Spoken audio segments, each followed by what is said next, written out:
America's opioid crisis isn't just claiming lives, it's also costing local governments millions to try to fight it. Tomorrow, the city of New Orleans will consider following several other parishes and filing suit against more than a dozen drug companies.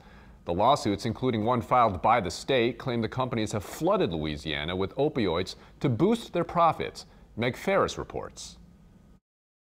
The opioid addiction epidemic is hitting the bottom line of federal, state, and local governments. The Jefferson Parish Coroner's Office is one of many. We're impacted by the fact that we do the death investigations of all these overdoses, and those numbers have skyrocketed for us in the last few years. Dr. Jerry Satanovich says there's a noticeable hit on the budget.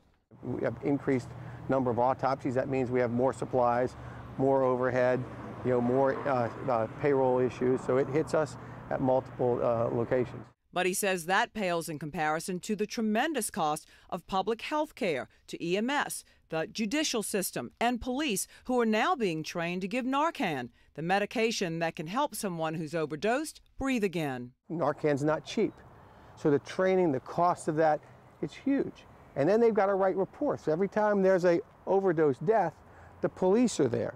But he's not confident his office will be reimbursed by the state suing pharmaceutical companies. They generally do take many, many years to get through the court system. Legal experts say there are challenges to winning.